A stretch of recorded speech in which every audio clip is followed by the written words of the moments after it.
Tunde and some of his friends were playing football when one of the kids struck the ball so hard that it got stuck on a rooftop. They had to get a ladder to bring the ball down. They propped the ladder against the wall, and Tunde was about to begin climbing when his father suddenly came out of the house.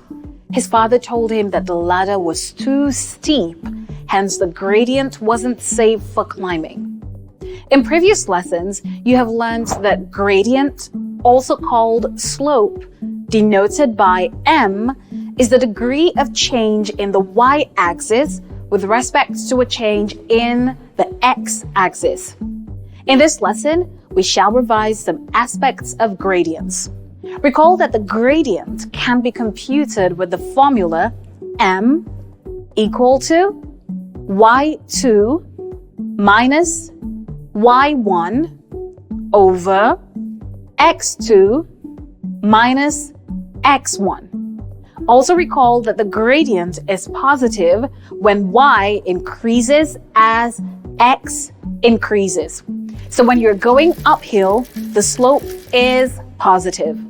And the gradient is negative when y decreases as x increases.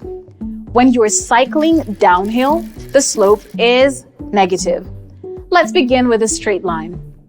Recall that for any linear equation in the form y equal to mx plus c, m is the gradient and c is the y-intercept.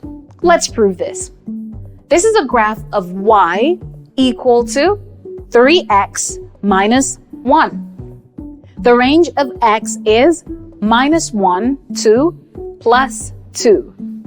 As we can see, the y-intercept is minus 1. The coefficient of x in the equation is 3. Let's calculate the gradient and see if we will get 3. Let's pick points minus 1, minus 4, and 0, minus 1.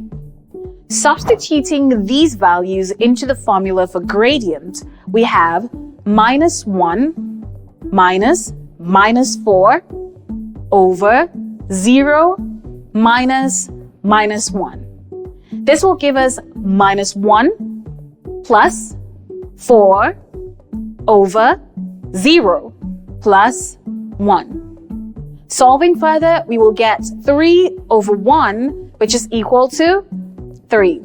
We can see that this is the same as the x coefficient in the equation. Let's pick two other points just to make sure. We will pick 1, 2, and 2, 5. Calculating the gradient using the formula, we will have 5 minus 2 over 2 minus 1. This will give us 3 over 1, which is equal to 3. From this, we can see that the gradient of a straight line is the